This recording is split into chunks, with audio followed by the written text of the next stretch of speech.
Okay, thank you very much.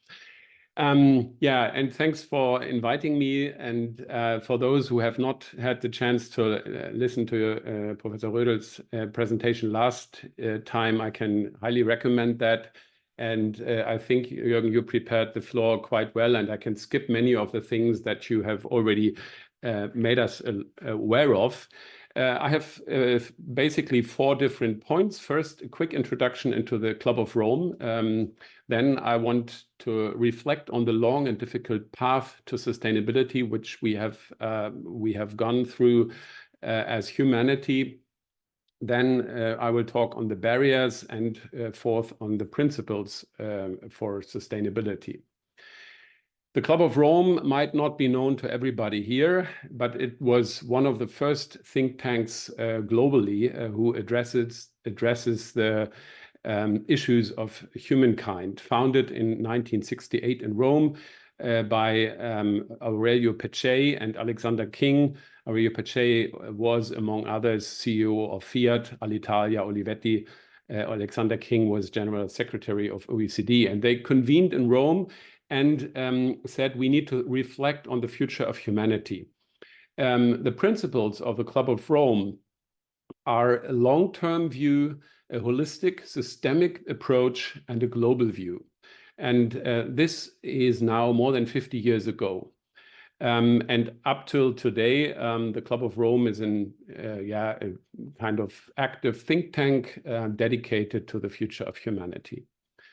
The first kind of big bang of the Club of Rome, or the initiating, or when the Club of Rome became really famous in the public, was the first report to the Club of Rome, which was a study supported actually by the Volkswagen Foundation and performed at MIT. And they used a world model by Forrester and basically modeled the development in different scenarios, the development of humankind.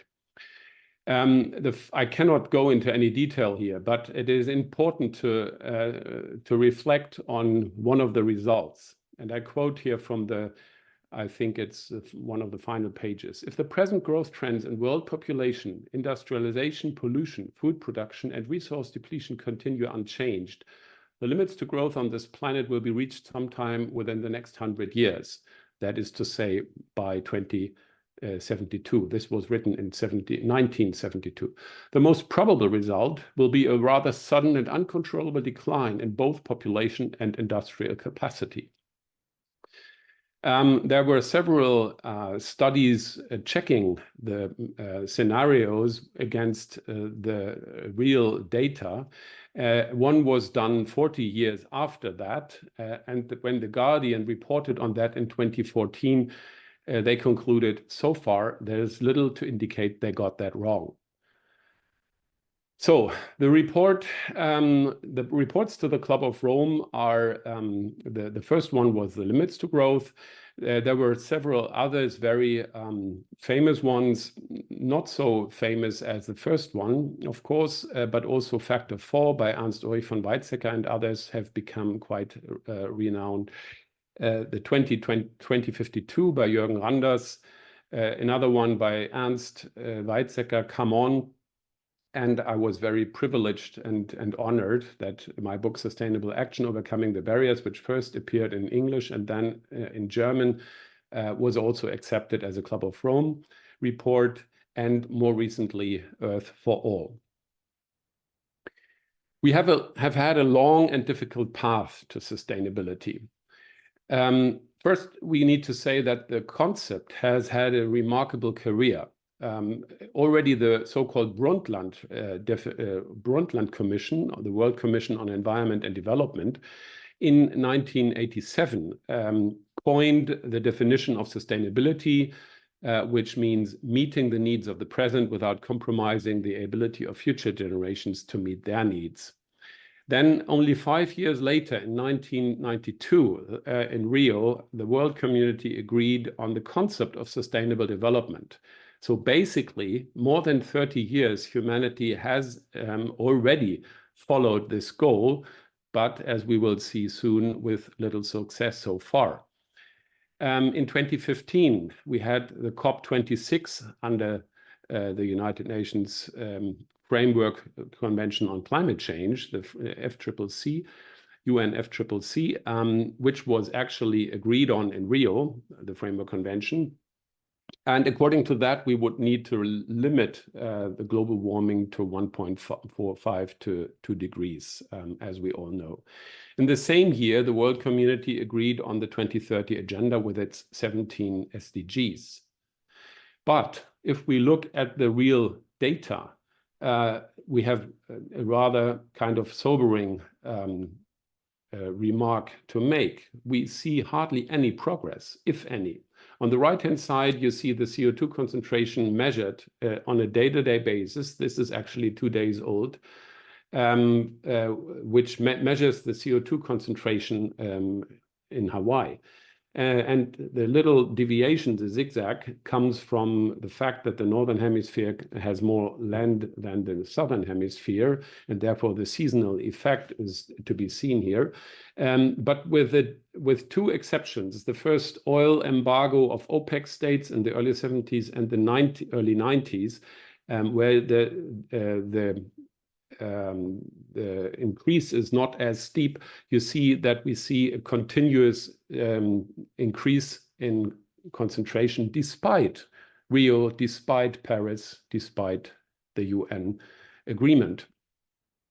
And we're not only exceeding the planetary boundaries with regard to climate, but also with regard to biosphere integrity, the biogeochemical flows of phosphorus and nitrogen, and others. No country at the moment can provide a decent life within planetary boundaries. Here you see illustrated the Human Development Index, which is an index normalized on the interval 0 to 1, with 1/3 life expectancy, educational status, and welfare, respectively, measured against the number of Earths, so the ecological footprint. And the size of the bubble is basically representing the country's population size. The largest bubble is the world in total, and the smaller ones are the single countries. And you see the Human Development Index is basically stating that above 0.7, you can say that societies, people in societies have the possibility to live a decent life.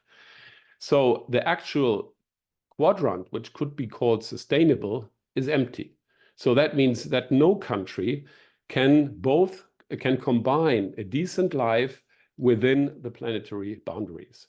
And we need to make sure that the rich countries, which are here on the right, on the top right, come down on a sustainable path as soon as possible, while the poorer countries, of which some are still below 1 footprint or 1 Earth footprint, that they can, of course, need to grow into the sustainable quadrant as well. Sustainability is not only an ecological issue, however. It might even primarily be a social one. At least it is certainly a measure of justice, or an issue of justice. Here you see, according to a World Bank study, the potential migrants by 2050. So World Bank says that only due to climate change, there might be 216 million migrants. Not all of them, most of them will migrate, first of all, within their countries, domestically, but of course, some of them will also migrate abroad. So despite this long discussion, so little progress. So one can really ask, is sustainability utopian? Now, the concept of utopia has not only the meaning it is hopeless, it is kind of in vain. It also means a utopia describes a world that is right, a world that is institutionally structured in such a way that people can live a happy life, according to the historian Thomas Nipperdey. So if we understand utopia in that way, I would say, of course, sustainability needs to be this utopia where the world is institutionally structured in such a way that we can live a happy life. Now, why is progress so difficult? No, sorry, that will be the next chapter. Why? What are the reactions against or reactions to this slow progress? I just want to highlight here three types of reactions. The first one is abandon the concept of sustainability. Dennis Meadows, one of the co-authors of the first report to the Club of Rome, said already more than 20 years ago, it's too late for a sustainable development. Let's go for survival development. Other authors ask for resilience thinking, and some others say sustainability is an exhausted concept and we need something new. Now, I would argue we have definitely not gotten there, but why should we abandon the goal?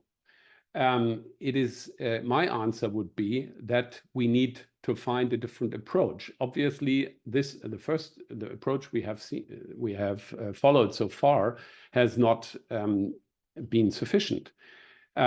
We will need to consider a sustainability transformation that considers a comprehensive set of parameters, does justice to the complexity of the issues, and realizes that insight does not automatically lead to action. A second kind of approach or reaction against or reaction to this slow progress is why don't we abandon liberal democracy? This is primarily argued by East Asian authors, some of them Chinese, who say, well, the Western liberal democracies have so far not really tackled the problem. They have not managed to get to improvement. As we know, democracy is difficult, is lengthy, is sometimes troublesome, and slow. So these authors argue, why don't we have a more authoritarian state? You can also say an eco-dictatorship.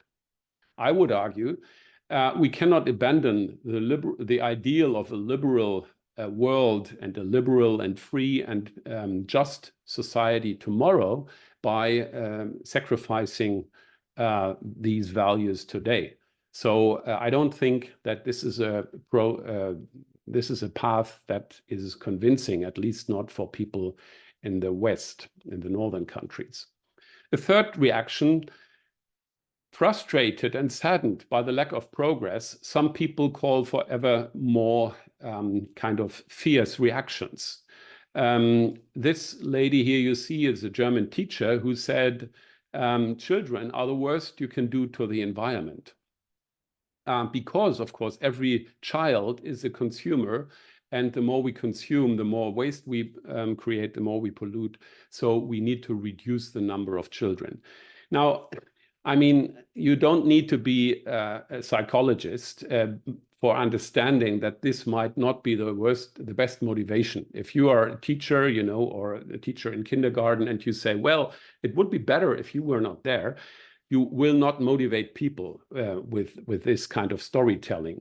So I don't think that this is convincing. Furthermore, this approach assumes that you could kind of regulate a society or human action as you can do with technology. Just, you know, put a bar or change some input parameters and you will get the wished result. This is not how societies function. We see impatience increases, though. We see people doing all sorts of activism for climate purpose. And we see at the same time an increasingly torn society. This is just the majority of party votes in our last German parliamentary election. And the color indicates different parties. And you don't need to know which color represents which party. You can immediately see that we are already now kind of, twisted and torn society. We have a lot of different opinions, and the I'm afraid that the fiercer the claim for certain action gets, neglecting the complexity, in this case, neglecting the social dimension, will rather lead to opposite results. So why is sustainability so difficult to achieve? Now, I would ask you, how do you trigger a phase transition? Let's assume you have 3 different phases of water: ice, fluid water, and water vapor. How do you trigger a phase transition? Now, of course, you would say we could heat it up. Then you would reach the boiling point at normal pressure at 100 degrees. But what you could also do is you lower the surrounding pressure, and then water would boil at maybe 30, 40, 50 degrees. Or you could do both. You could increase the temperature and lower the pressure, and then you might even get the phase transition faster. The point here is, if even in this simple case, you need 2 parameters, 2 independent parameters to get to the phase transition, how much more parameters will be needed to get to a transition to a sustainable society? Now, what happens if you only increase the water and somebody else increases the pressure? Then you get a pressure cooker. And then you won't get the water boiled at 100 degrees. It will maybe need 150 degrees or 200 degrees. So, and if we kind of translate this to the sustainability situation, if you only talk about certain issues, if you only talk about climate and neglect that there are other dimensions in this analogy, that there is somebody else, increasing the pressure in the pressure cooker without noticing, or without you noticing that, then you won't reach your goal. You won't reach the phase transition. So that is one of the arguments why I say we need an integrated systemic approach. And if we look into the history of humankind, you see that in history, transformations in societies are almost never can be understood by one development, one actor, one event, one driver, but they are triggered by a concurrence of multiple changes. So if we want to trigger the transition to sustainability, we also need a multidimensional approach. Multidimensional means address societal, environmental, and economic issues. Multi-level means all actors included from local to global level. Multi-sectoral means including governments, civil society, science, business. And multi-actor, that means actors on all different kinds and levels. And this is the reason why I propose to look into the barriers and the action principles. This is taken from the book I'm reporting on today. And I think we are so much focused on crisis. We're in a constant crisis mode that we don't see that there are recurring patterns, recurring barriers to sustainability, because our view is so concentrated on the short-term crisis. And what I suggest that we take a kind of bird's eye view and see where could be the path between or surround the barriers, and that we reach or come closer to sustainability. Therefore, I suggest in the first part that we look into the barriers. What are the barriers? Some I mentioned already. Externality is one. Externality means that by our transactions, in economic transactions, we produce environmental or social cost, which are not captured within the system. I then discuss solution perspectives for each barrier. One is internalization of external cost. And one measure would be, for instance, a carbon tax. In the second part, so in the first part, we take a systemic perspective, analyze the barriers and the solution perspectives. In the second part, I take the actor's view, because nobody of us is in charge of the world. We are not the chancellor. We are not, even if we might be renowned academics or scientists, even the presidents of large states, the chancellors cannot really control their countries. So there is nobody really in charge of the whole system. And therefore, we need to work with the actors that are there. And therefore, we need to develop what I call action principles. So in the first part, complexity is increased. Every aspect, every barrier needs to be on the table, because we must make sure that we have everything captured and no hidden barriers overlooked. And in the second part, when we start with action, complexity needs to be reduced because people need, relatively clear guidance what they can contribute. What are barriers to sustainability? I distinguish 3 different categories. First, the condition of the world. We cannot change the world as it is. We cannot change the physical laws, the human nature, and the nature of societies. But we can change our institutions. We have certain institutions like the market, politics, law, which have laws that are not written in stone. They are basically the result of human deliberate action. And then there is a third category, and I call them zeitgeist dependent. That means they could and will probably change in the future, but currently the current zeitgeist is really supporting them, and that is short-termism and consumerism. Of course, I cannot go into the detail for all of them, but just a few examples. The first one is a physical barrier, or a barrier related to physical reality, is complexity. Many biological, ecological, social systems exhibit an enormous complexity. Complex systems, however, are difficult to understand and impossible to predict. That's kind of the definition of complexity. This challenges our struggle for sustainability because all anthropogenic impact on our global ecosystems has increased considerably. And that means sometimes we have unintended consequences. Therefore, considerate action is needed on all levels, but that is difficult.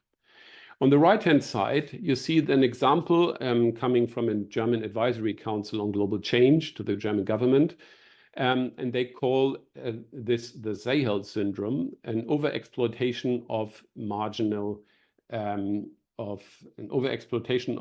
agricultural sites, for instance, in sub-Saharan Africa. And if you see here basically 9 different spheres: the biosphere, the atmosphere, economy, pedosphere, and so on. And in the first instance, you have several feedback loops. So for instance, you expand the agricultural used lands and you intensify agriculture. That leads to soil erosion. Soil erosion leads to social and economic marginalization, which intensifies the overexploitation of the vegetation, which increases the soil erosion. So even in this very simple case, you see already many different spheres interacting. But if you go one level deeper, you see that there are many more correlations and interdependencies, and the complexity is vast. And it's certainly not possible to really steer such a system. We have lots of examples where humans have underestimated the complexity of nature. And maybe you know one of the most famous ones. The World Health Organization fought malaria in Borneo in the 50s. And they sprayed large amounts of DDT to kill the mosquitoes. DDT, however, also called wasps. The wasps had previously been controlled by thatch-eating caterpillars. In the absence of the wasps, the caterpillars ate the thatched roofs, which caved in. The DDT accumulated in the food chain, poisoned cats, which led to increased rodent populations. So eventually, the WHO parachuted thousands of live cats into Borneo to stop the rodent plague. The image to the right is an illustration. It is not the original one, and I'm not sure it looked like that. But this is, I think, a remarkable story how the best intentions can lead to results that make actually things worse. And that is a barrier to sustainability. If we want to get things changed, we need to be very careful. Another one is the human nature. Here I distinguish moral and cognitive and two other limitations, and I want to illustrate a cognitive barrier first. We have no intuition for exponential relationships.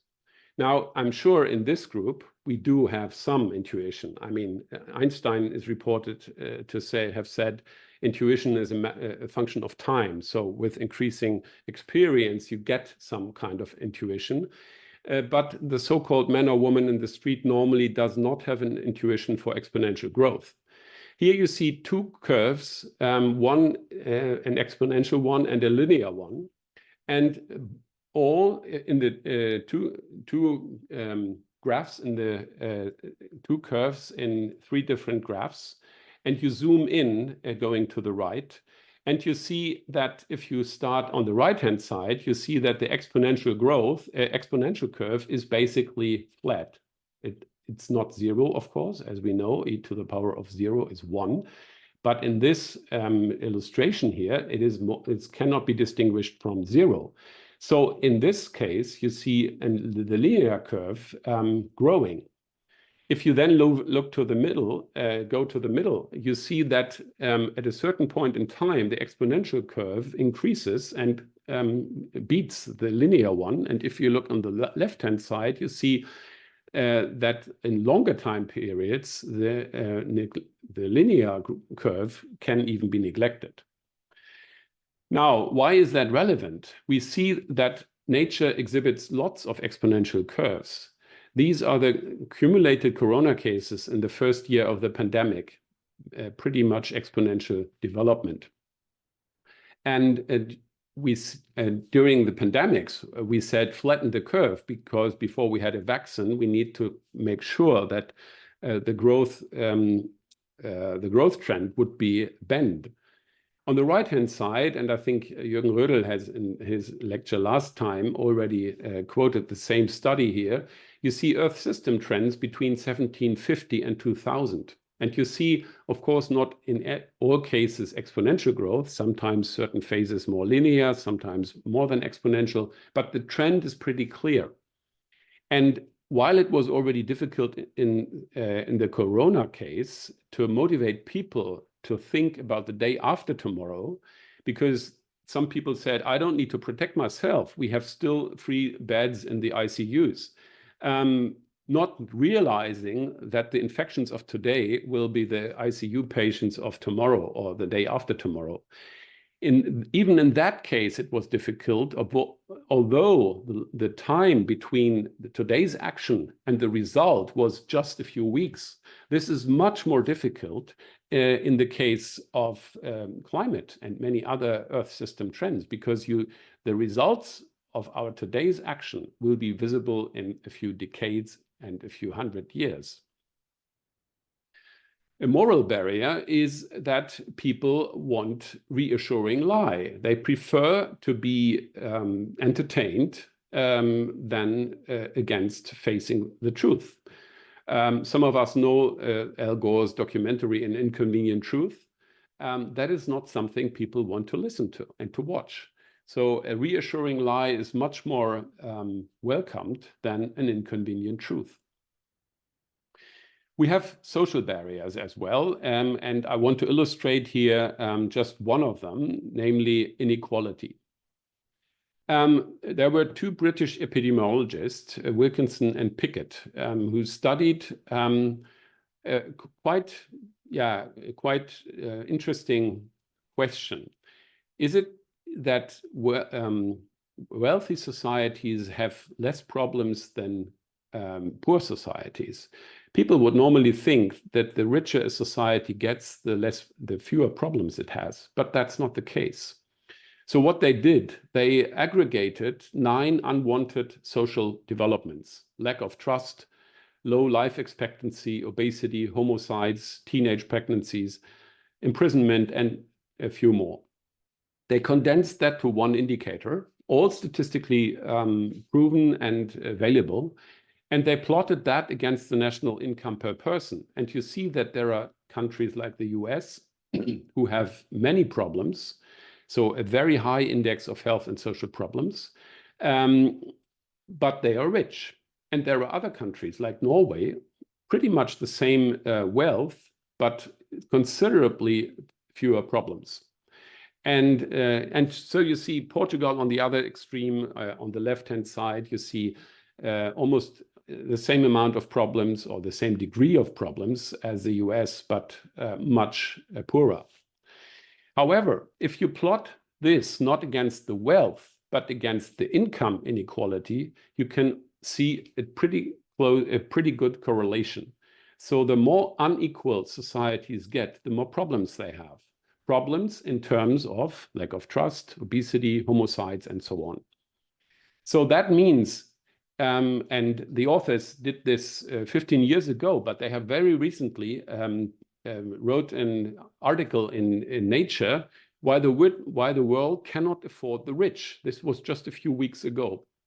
And they argue inequality creates, on the first-hand side, creates a lot of social problems, and the rich ruin the planet. The rich have such a high ecological footprint that the planet cannot survive that.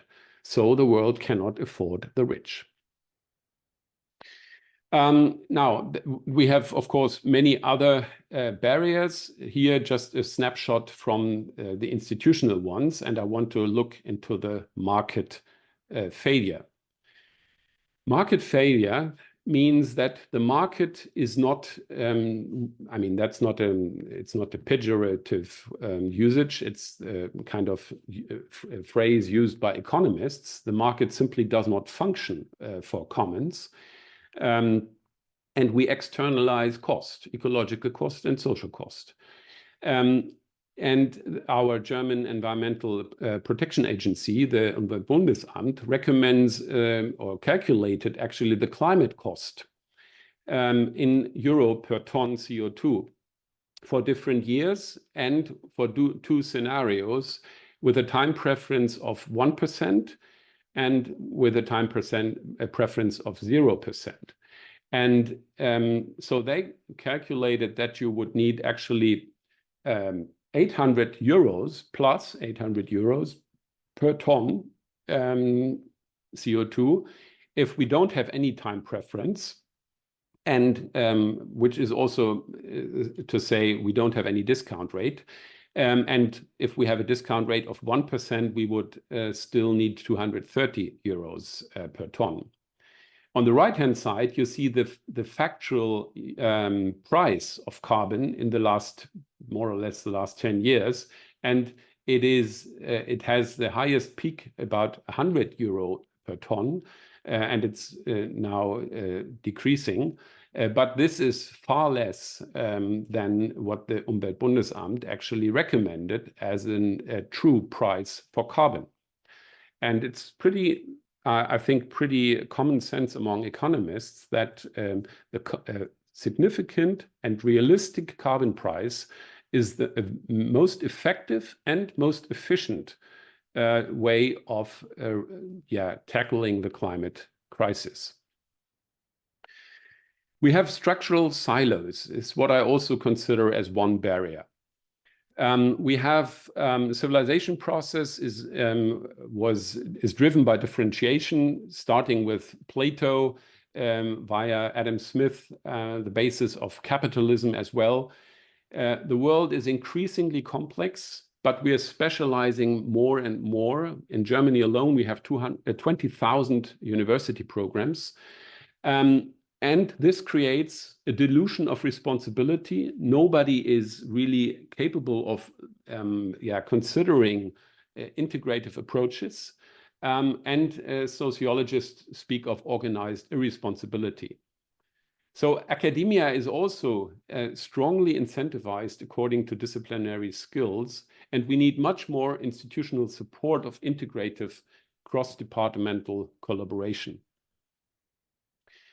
A quick view into consumerism. The one who dies with the most toys wins is a US bumper sticker. And I first thought this is funny, but actually I think it quite well describes our situation.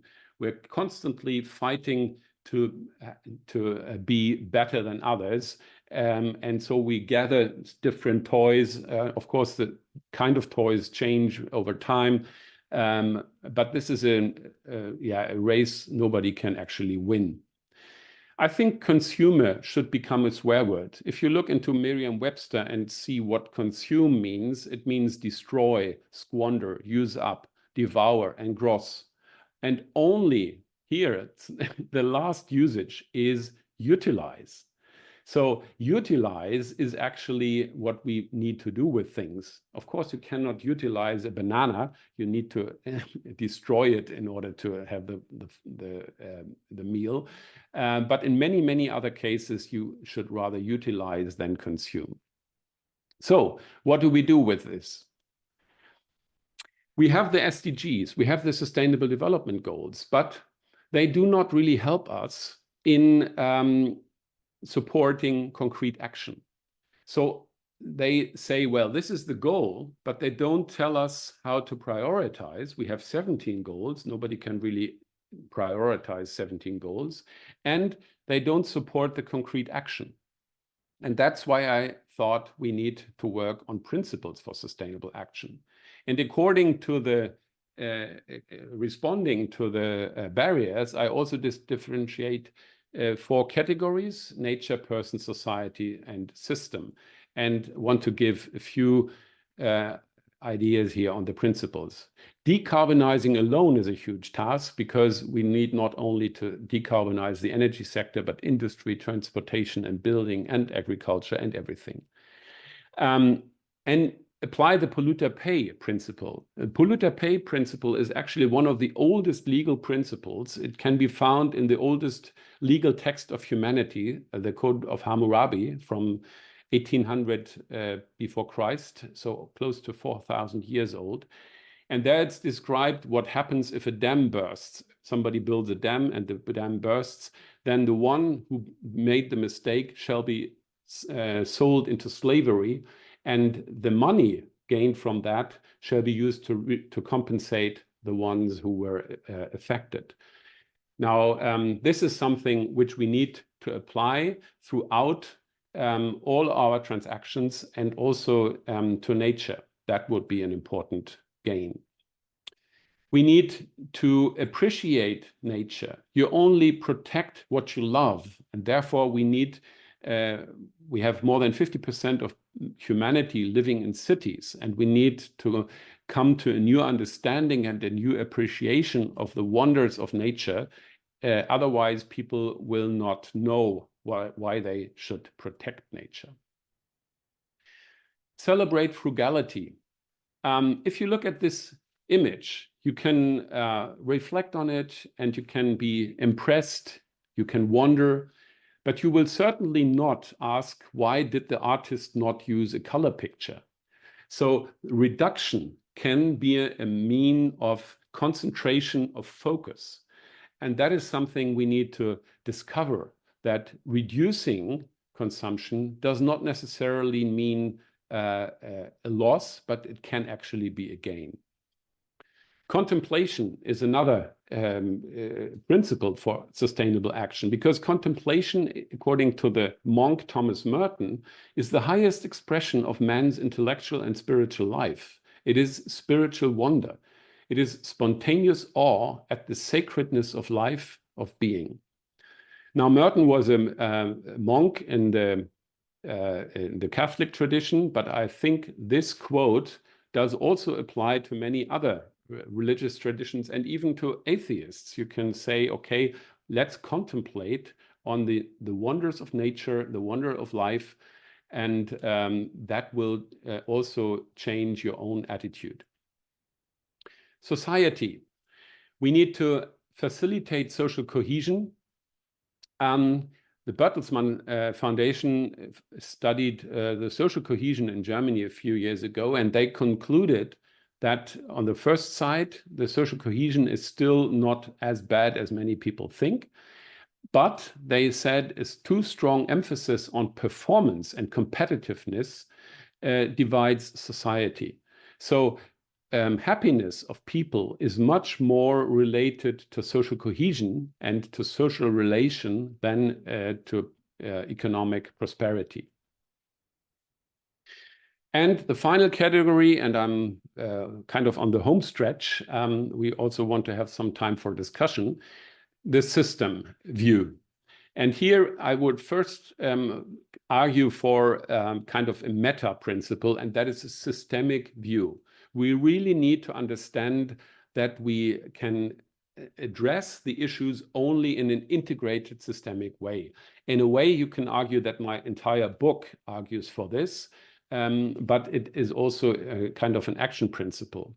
And I want to illustrate this with a technological example. Here you see 3 different cars from Volkswagen from 1938, from 2010, and from 2021.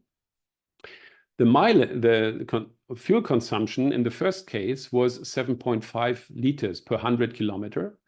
70 years later, the new Beetle consumed between 5 and 11 liters per 100, depending on the engine. And another 10 years later, the ID.3 consumes about 15 kilowatt hours per 100, which is an equivalent of roughly a fourth of that. So we have some progress, but hardly with regard to resource consumption overall. Of course, we have more comfort, more power, more speed and safety, but no net gains in utilization, resource use, or traffic flow. We have 3% usage time. 97% of time the cars are in the parking lot. If Lufthansa were to use their planes in such a way, this would mean 1 flight from Frankfurt to Mallorca per week. That's it. Nothing else. And no airline in the world would be viable and could survive that with such a bad utilization. But this is how we organize our traffic. We have 30% utilization, means 1.5 persons per car. We have a dead weight payload ratio of 12 to 1. And so this means if we now change the propulsion from combustion engine to electric, this is a small and important step, but it doesn't really save us.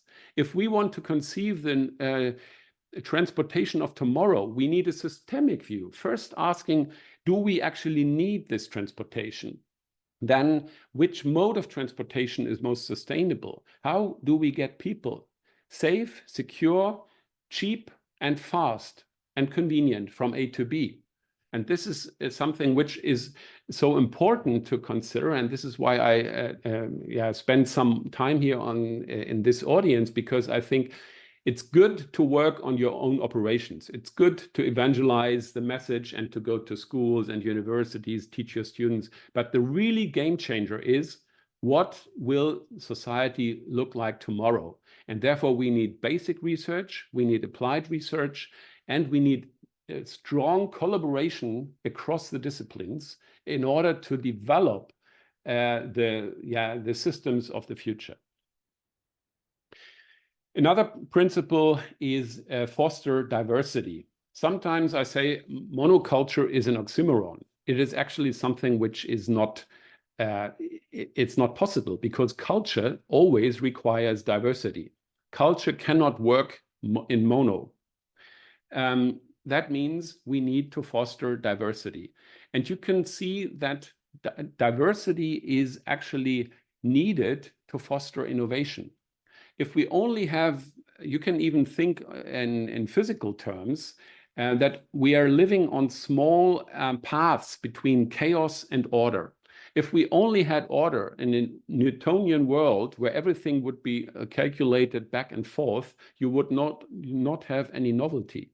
If you live in a totally chaotic world, you would not have any regularity. And only on this small path between chaos and order, innovation takes place. And you see this from the early parts of, or early aspects of life. Here, zooplankton, a remarkable diversity in forms and function and colors. And you can even see this in the boardrooms of corporations, that the more innovative companies are those who have more diversity in their executive boards. I conclude, it is really high time for a sustainability transformation. We need, on the one side, comprehensive analysis, which do justice to the complexity of the interdependencies. So we need to analyze all the barriers to sustainability. And then we need to take the actors' view and support concrete action by principles for sustainable action. Thank you very much for your patience, and I'm looking forward to your questions.